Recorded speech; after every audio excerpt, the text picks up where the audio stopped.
Okay. What kind of American are you?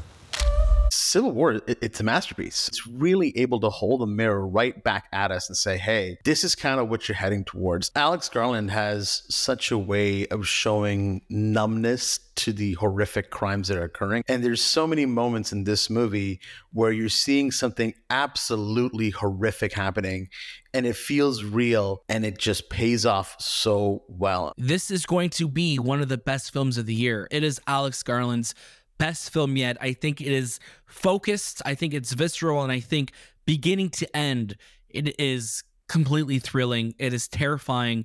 It's very timely, but it never is something that feels cheap. It's an uncomfortable watch because it feels so real. It's raw and it's very scary, but it is a brutal portrait of what could happen. It's a powerful movie when you watch it. You see the glimpse of this could happen. And we're like, that'll never happen. This could happen. Hello and welcome to the movie podcast review of Alex Garland's Civil War. My name is Daniel. I am one of your hosts today, and joining alongside me are my fellow patriots. It's Anthony. Hello. I'm your friendly patriot. Peace. He's a friendly patriot. He's here to help you. Or He's gun. here to help you. Peace or gun. Oh, no. Peace or gun. Peace or gun. Don't we say that like we're in mass? Like peace be with you, and they change it like peace or gun. Yeah, that's what the priests say. You gotta choose. And Shahbaz. Hello, Shahbaz. Hello. I'm a patriot of the movie podcast land, like our little island that we have where, you know, there's no wars or hatred or bigotry. It's just a nice, peaceful land. Anthony hasn't been there yet. That's why it's so peaceful right now and so full of love. I was going to say, wait, am I invited? Anthony's flight keeps getting delayed to go to the island to do the inspection, but you know, one day he'll check it out. I'm at the kiosk with the 2 suitcases. When am I going to get to go? Sir, for some reason your seat was sold out again. Oh, interesting. But I'm one of the owners of the island. Yeah, you can't go yet. No, it's okay. It's okay. The good thing is we do accept Nexus for the movie podcast island, though. So you can get here very, very smoothly if we want you to. How are we all doing, Shahbaz? I'm going to get you to start us off because I feel like you have the most to share because you have the least in your room right now. Oh my God, you're absolutely. I feel like I'm living in a civil war right now. Right now, my room that I'm currently in, this little office space that I have, is completely empty. Shout out to the production gods over here, Daniel and Anthony, for removing all the echo that you're not hearing. But yeah, this room will eventually be filled with stuff. So bear with me as I transition through these things, you know, just for $1 a day, you can help support the movie podcast and we can get maybe a couch in here. Cause right now it's just true. Oh my gosh. You know? There's a little picture of you too. We'll put it on a fridge. Yeah. Yeah. I don't know. Yeah. Like really like war torn picture of me. I'll add some bruises. Okay. Yeah, we could do that. We could do that easily. I was going to say bear with him or bear arms against him. Oh, the choice come is and yours. take it. Come and take it. Come and take it. Take my Anthony, mini how are you fridge. doing, man? I'm doing well. As you can see, my room is still the same. But you know, I think I might put like something in the back, just behind over here one day. Mm-hmm. I'll try to beat Shay. I think Shay will still beat me on that. There. Like a soldier? Like one of those. Yeah, they could just watch you making sure what you're saying. Like a British real soldier with the AR-15. Like, why are you here? Yeah, we took one from London. We did. Yeah. We brought one home with us from London, and it's funny. You mentioned London though, Shahbaz, because you know almost a year ago. So we're playing a bit of time travel right now for this episode.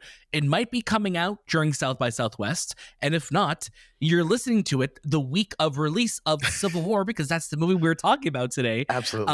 But what's funny about that is that we might be in Vegas right now, depending on when this episode is releasing, and that's almost a year since we were in London. So you had this soldier. Again, the long workaround of this joke is that Anthony's been having a British soldier living with him in order to pay off this joke for me. That's it. That's all I got for you. It's like the worst joke, man.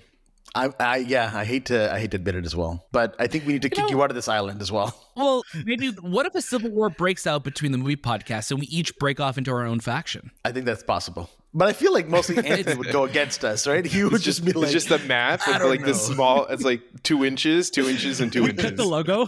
All right, who's getting green? Who's getting yellow? Who's getting blue? Who's getting red? I don't want yellow. You guys, someone can have yellow. Fine. No, I'm so excited to talk about Civil War. This is a film that when that first trailer dropped, we're like, this film is going to either be amazing, it might piss a lot of people off, it might do both, or it just might be something that comes and really doesn't make a statement. And I think what we're really excited about is that this movie does deliver, and I'm so excited to talk more about it. Civil War is going to be releasing in theaters on April 12th. I want to say a huge thank you to our friends at Elevation Pictures for inviting us to watch the film. It's going to be released here in Canada by Elevation, and then in the United States by A24. Now, before we get to the film, we do have the normal housekeeping. Of course, this is the movie podcast. You can catch brand new episodes all throughout the week. We've been busy. We have a lot going on. And again, because we're playing a little bit of time travel right now, we might have an ad break at some point in this episode. We most likely will. We might, be in Las Vegas, or we might have just finished doing a really cool hosting gig for our friends, which you'll probably have to follow us on social to see what we did. But there's lots to look forward on the Movie Podcast. Make sure you're following us on all socials at The Movie Podcast. Check out our show notes below for all of those links and more. If you want to join our Discord, we're going to have a room open for Civil War. If you want to join the Civil War discussion room, make sure you join our Discord. And of course, if you're watching this on YouTube, please like, subscribe, leave a comment below. Let us know what you think of this film. We're going to get into it right now, but Anthony, for those wondering, if you've never seen a trailer for this film, what is Civil War all about? So it's not a period piece. This is not, the Civil War of Abraham Lincoln and what the Confederates and the Unions and I don't. It ain't your daddy's Civil War, right? Like this is a modern Civil War. This is something that's very, what if this happened in 2024, a war between, the states or the people in America and having different feelings and ideas. Maybe you're a Californian or a Texan, or maybe you're a loyalist to the president, or maybe you're the Florida Alliance. You have different sections on a map. And this journey we go through is kind of like we're with war journalists as they go across the map and interact with a lot of these people, and you kind of watch as they go on their journey and their adventure, and it's quite shocking. Truthfully, it's a uncomfortable watch because it feels so real, and Alex Garland does such a great job of capturing what we see right now with war around the world, even within the States, in terms of just this bubble that feels like we're going to bust through, and not just the States. I think it's like Western civilization. There's just this weird feeling of almost like we need to like throw up. And what Civil War really does is it captures that. It really puts it front and center in front of you. This is a scenario of what could happen if we keep going down this way, if we keep thinking, if we don't kind of come together and figure this shit out. And it's really brutal, and it's raw, and it's very scary. It's a powerful movie when you watch it, and you see the glimpse of this could happen. This could happen. Like a lot of things that we don't like and we're like, that'll never happen. It could happen. This could happen. Yeah, and I think what's interesting, again, we're setting this in an undisclosed year, but also in real world, this is an election year. Tensions are high. There's a lot of what Civil War is kind of establishing of what a USA could potentially look like. But we're going to get into all of that. Shahbaz, we'd love for you to start us off. Give us your first reactions to Alex Garland's Civil War. Civil War, it's a masterpiece. I'm starting off so strong there because this is a movie that completely just came out of nowhere, in my opinion. Alex Garland is one of those directors and writers that I really enjoy his work, but his last two films for me really soured a lot of the taste that I had for him. I was like, man, Dread, I loved Ex Machina. I'm like, man, this guy's going to continue to kill it. He's doing such amazing work. He's written so many amazing things. You look at 28 Days Later. And then Annihilation came out, and there's some things that I liked in it, but I think the ending and some other moments in the movie really kind of just took it out for me. And then Men, I just did not like at all. It was a movie that, the less I say about it, the better. So seeing the trailer for Civil War come out, I'm like, I'm loving this cast. I'm loving how it looks.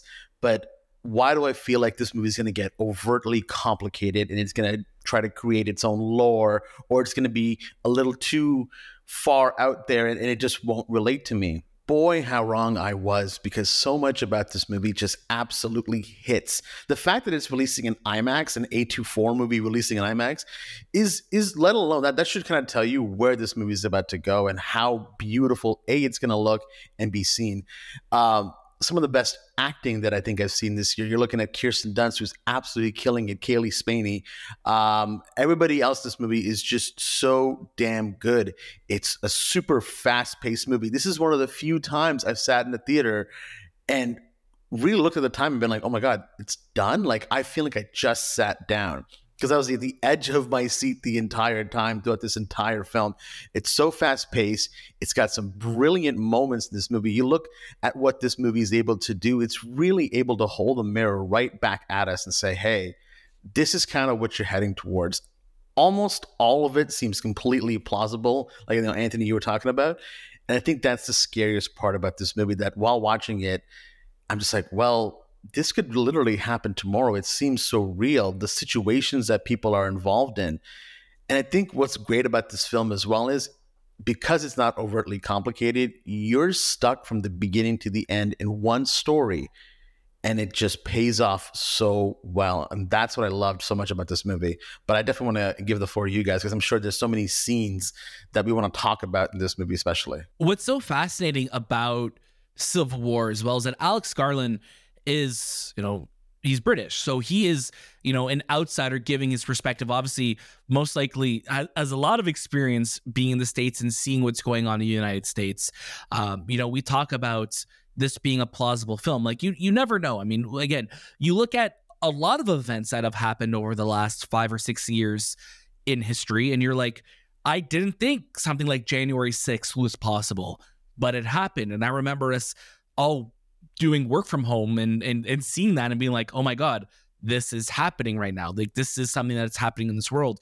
So I feel like Alex looked at that and looked at other things that were happening at different rallies and whatever. And again, I want to be full disclosure here. Like, I don't think he's also condemning one side and, condemning another.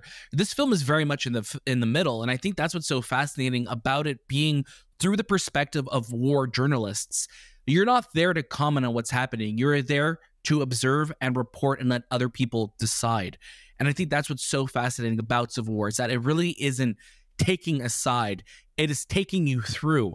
And that's what I think resonates so much with me and resonated so much with us, that it really took us through an incredible journey through the United States to get to Washington, to get to the White House, and seeing what these journalists are encountering on their way.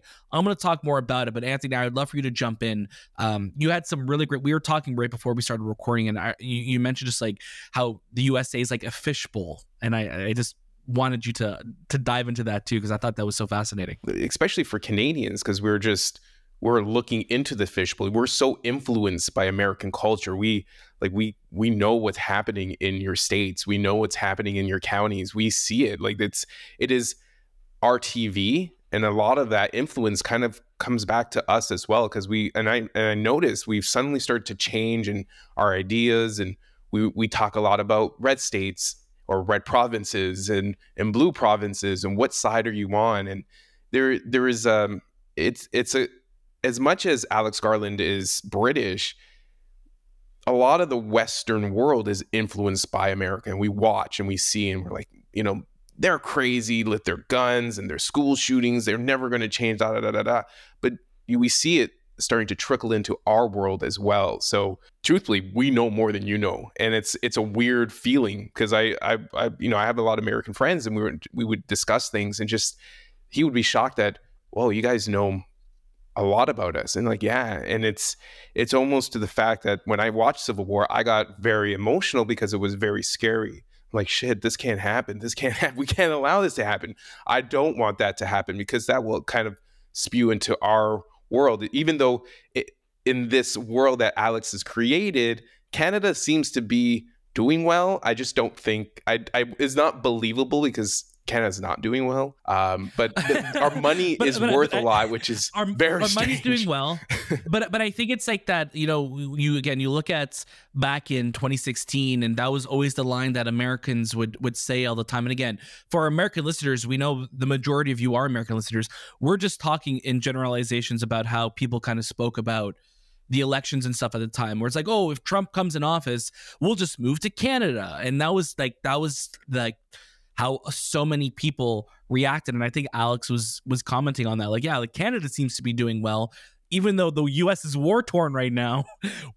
Canada seems to be doing okay. I really want to know.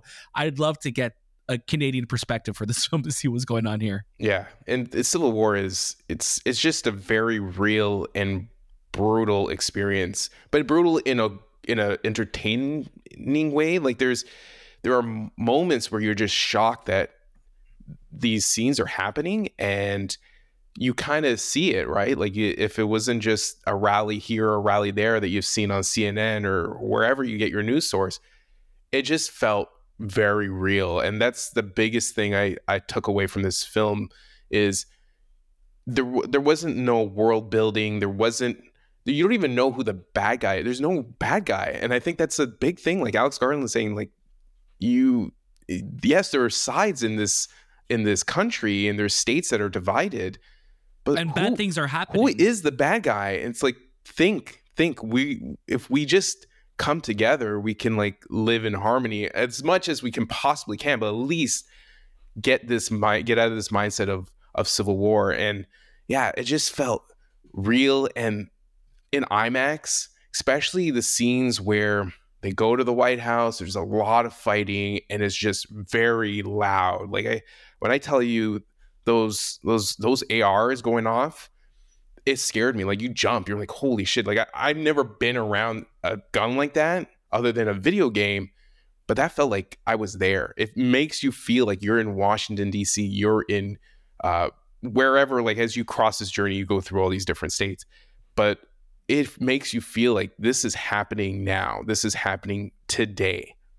I was really scared going into Civil War because as much as I love the trailer and the performances, and again, we're going to talk more about the performances in just a bit, but I was really scared that Civil War was going to be like The Purge, where the Purge films have a great premise. What if all laws were, you were free to do all crime for whatever span of time, right? You could do whatever you want.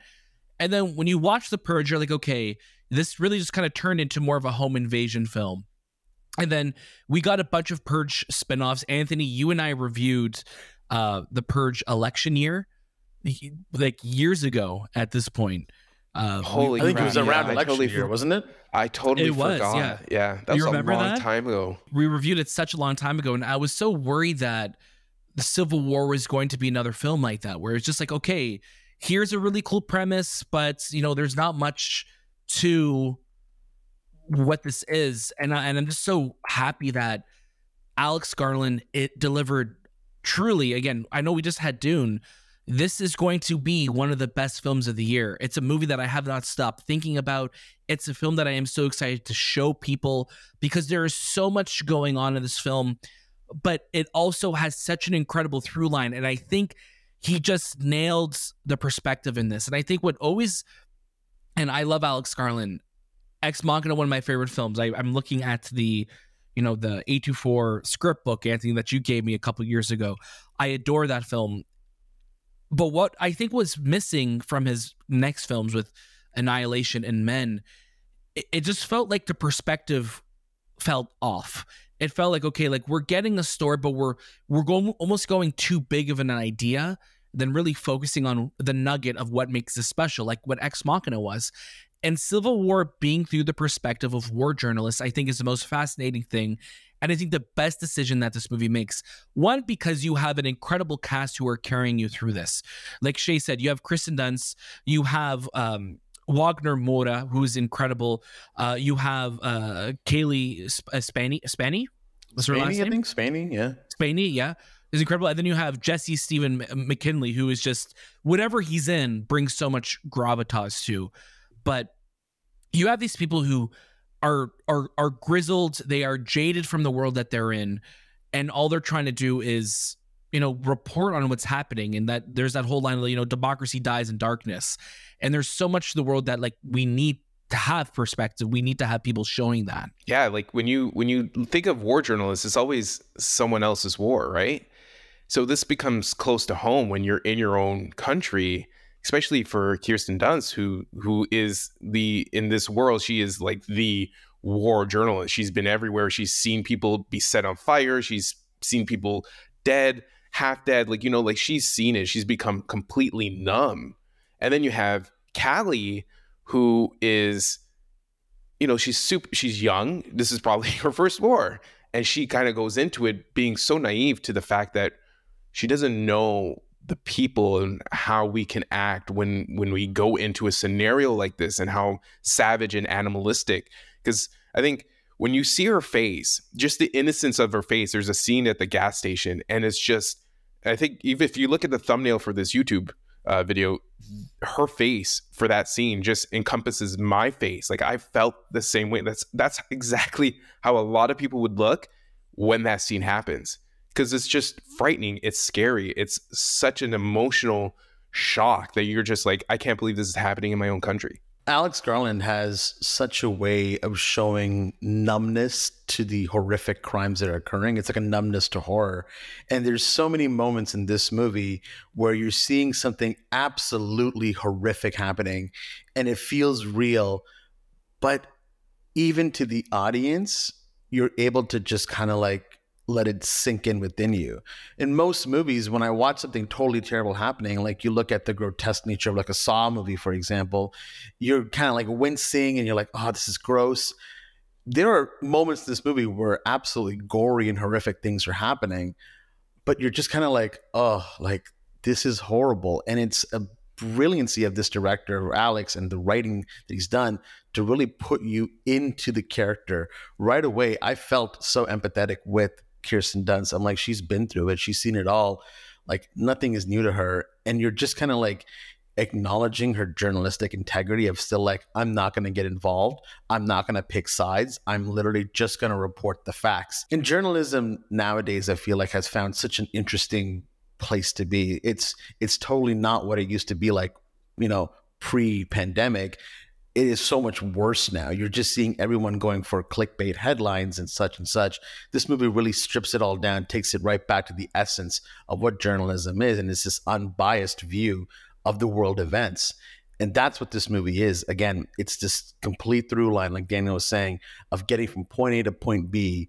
And the encounters that happen throughout this film, this road trip journey is a road trip I never want to be on.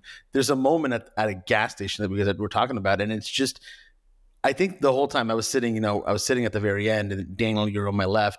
I think I was just gripping onto your arm the entire time because I was like, I don't trust what is about to happen. And that's not because I'm not trusting how ludicrous a movie can get, but these people feel real enough that they're insane and they're going to do something that is going to be completely shocking and out of the blue. And 9 times out of 10 in this movie, it does happen. Like you're watching and you're like, what could possibly happen here? Kaboom. Oh, there we go. And it's just horrifying, but you believe it, you get it. It feels real. It feels tangible. And because this movie is so fast paced that when it's done, you literally just sit there going, what the hell did I just watch? Like you're absolutely overwhelmed by this movie. What's interesting though is that we look at, like, again, not to compare films, but you look at a film like Dune Part 2 and I look at a film like Civil War. Civil War is very tangible to the world that we're living in. You could see a scenario, or you could see many scenarios that could leave, again, if we're looking at the more probable futures, riding sandworms or, the US going to war with itself. One of those seems a lot more likely to happen, right? But I was never, in both those films, never pulling out of the experience because of how immersed I was of what was going on in both movies. And now shifting gears to Civil War again, that's what's really fascinating. And I think we've had such an influx of shows and films that would talk about, like, the pandemic. I was just telling both of you guys, I tried to go back and watch Dumb Money, which is a film that I did enjoy when we watched it in theaters, but it was that whole thing of like, I'm just being taken back to a time that I don't want to really think about. And it's just like, and I don't like, it feels too like on the nose of what's happening, and it's going to pull me out. I never felt that with Civil War because the story was so strong, because the characters were so rich and in depth of who they were and what they were really conveying. I mean, Kirsten Dunst, she's that wartime photographer who's seen it all. You see it on her face. Nothing impacts her, I mean, as much as it was. And you have Cailee's character, who is the young reporter who's trying to make it in, very ambitious, and then seeing the horrors of what's going on, right? And obviously, like, you've seen those tropes, those archetypes, and hopefully they're going to learn from each other. But when you really see what's going on, like, you really feel scared, right? Like Anthony mentioned, like, he was scared watching this. I was really scared watching it because there's a lot of moments where it's so real feeling that you're just like, oh my God, like, this is like horrific to watch. But in the background, you have like De La Soul Say No Go playing, which is so funny. And there's a very interesting needle drops that happen in this film. But I also just think it's the reality of the world that they're in. It's like, yeah, their whole bread and butter in this world is being at the most horrific events in the world. And it's almost like they're storm chasers in that sense. And I was telling Shay after we watched it, like, a really good double feature for Civil War would be a movie like Nightcrawler, I think, when a lot of both those films have very similar DNA of what's their premises are in capturing the events that are happening around it, and doing it with a sense where you're just like, you're desensitized to this happening often, but it's not like you're still terrified of what's happening because you're almost just like overwhelmed of the events that are happening. Let's talk a little bit more about these performances, because they are just like, I got lost. You're looking at Wagner Moura, like you're talking about. We just saw him not too long ago in Mr. and Mrs. Smith. Wow. Like, this is a role that I'm just kind of like looking at him. I'm like, man, I don't even know who you are anymore. You're no longer this suave, pompous guy that you were in Mr. and Mrs. Smith. Here, I'm right on board with you. I trust you enough. And then as the movie keeps progressing, I'm like, no, this guy's safe. This guy's really, really wicked. And then everybody else that kind of comes through this movie. But Kirsten Dunst, she deserves her flowers in this movie. And same with Cailee. I think there's such a good parallel of one another. There's such a good, like, oh, this is where I started. This is the beginning of being a journalist in war. And this is the end of being a journalist in war. You're seeing that timeline represented in these two characters, and all of it seems believable. Again, a movie that's clocking in at just over an hour and a half, about an hour 50 almost. It speeds right through, and it's a movie that I feel like I could watch over and over again and just pick out different moments from it. Oh man, I loved this movie. Loved it. But it's interesting though, because like, we had that rumor that came out that apparently this was going to be over 3 hours, and it made us a little nervous. We're like, oh my gosh, we hope that Alex Garland isn't going to be like too like self-indulgent of what he's going to do. And again, there is definitely a reality where this film gets a lot more in depth of what's happening in the politics and all of that. And I'm so glad it never was that, because like, you don't need it. You don't need to know the inner factions of what's going on. You just need the situation. And again, a performance that we have not spoken about yet, the performance that stole the trailer. And I'm surprised it's taken us almost 30 minutes of this interview to ask each other, what kind of an American are you? What kind of an American What kind of American That's are all you? we've been saying to each other, by the way. It's literally like every time one of us is inconvenienced, it's like, okay, well, what kind of American are you then? What kind of an American are you? Jesse Plemons coming in and stealing the whole damn thing. You think we'd be tired of that by now, but this guy, he's just, whenever he's in, be it Breaking Bad, Game Nights, wherever he is, this guy's showing up and he'll just steal the whole damn thing. He is so incredible. Again, he's not in it as much as we hoped he would be in it, but what he is in it is probably one of the most iconic scenes of the film. And as you know from the trailer, let's talk about Jesse Plemons. What is there to say about that performance? I mean, it's one that I think leaves one of the biggest impacts in the movie, because again, it has that feeling of, I don't know how to feel right now. I don't know what your next move is, sir. And in the last movie I saw you in, you were a nice guy, but you don't look like a nice guy right now. And also your sunglasses, your sunglasses are really cool, but I don't trust you. There must be a reason for those red sunglasses. I don't know if it's more of like I don't know. I've seen people wear red sunglasses, but I think it's just a way of saying like, these are the people that are like, even the scene with the sniper who had the green hair and his fingernails were polished. Like, these are people who you wouldn't expect to be in wars, put in a situation like this. Almost like camouflage-esque, right? Yeah, and I'm these guys might be the Gen Z people. These are real people that we meet, and maybe because we've been in a world where we've interacted with a lot of characters and a lot of people in our past, we've seen, and you're like, what would that guy be like with a gun in his hand? What would that guy be like with, a sniper rifle, a 50 cal sniper rifle? So it's just those scenarios that you're put into effect in this film, where you're just questioning, man, this feels genuinely real. Like, they captured today's people and put them in this world. That sniper moment reminded me a lot of The Last of Us. It's a very similar sequence, just trying to like get up to a house or get past an area, and you're just being chased by this sniper. Very intense, very good. And a lot of this movie reminds me of The Last of Us. You have obviously Cailee, who phenomenally could have also done a phenomenal job as Ellie if there was a movie version or TV show version as well. No shade to obviously Bella Ramsey. She did amazing also. But I think Cailee also has like that same kind of Ellie vibe that she carries throughout this she looks like her too. Broken innocence kind of way. And you're seeing that moment when it occurs. It's like, oh my God. And also Wagner Moura obviously reminds me a lot of Pedro Pascal. So I think that kind of helped push that feeling forward. Yeah, they're like brothers, those two, man.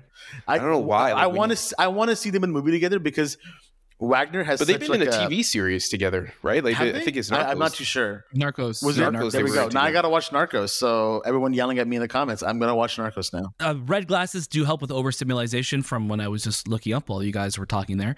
And it's funny. I made it to the Tactical Gear subreddit, and there was a lot of people talking about it. Your research history? I'm definitely flagged now. Yeah. I'm definitely flagged SWAT is bursting in through those 3 doors behind you. Yeah. Why they were in your closet is beyond me, though, I'll be honest. We don't know what's in those doors, right? We don't know what's behind. Dude, Shay right now has the room for SWAT to break through right now. Like, he could be in some cabin in the woods.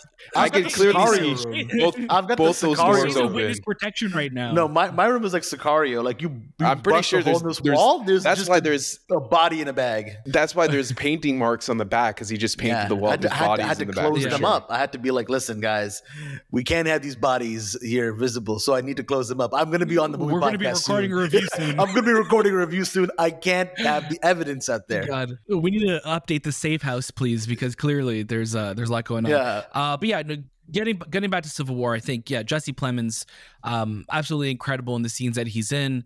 It's funny seeing how many movies he's now done with Kirsten Dunst. But I mean, if you're married, why not do movies together? It works out really, real well. It's fun to see that.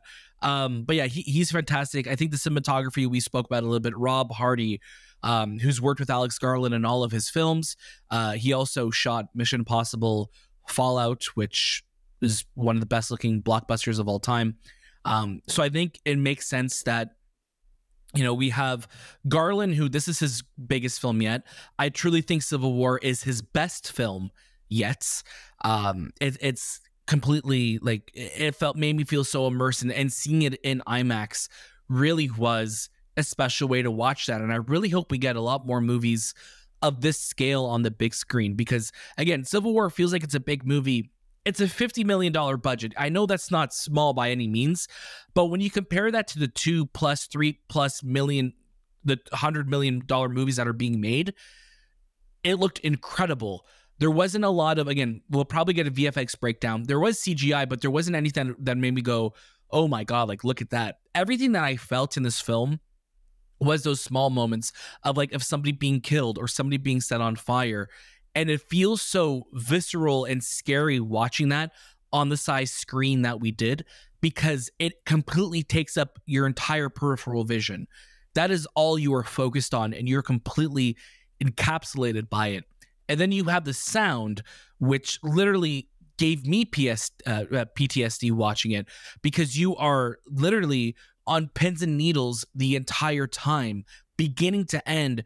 You are like, what is about to happen next? And it never is a cheap jump scare. It literally is, you don't know what's behind the next corner.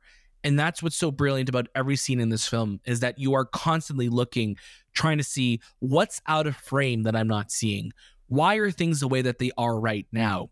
And it really is one of my favorite theater experiences in the last couple of years, and one that I'm just so excited for people to talk about and to really just fall in love with. Let's get to our final recommendations. Shahbaz, I would love for you to start us off. I'm so glad that I can say this, that, we're in the beginning of this year. This year is really just starting for us. We're in March, and we already have another real gem here on our plate. We're eating well. 2024 was always this kind of question mark year of like, are we going to get phenomenal films? And I'm so glad movies like Civil War can kind of sneak up on you, grab you, take you down, and absolutely give you the love and joy that you need, right? That's where I was going with this.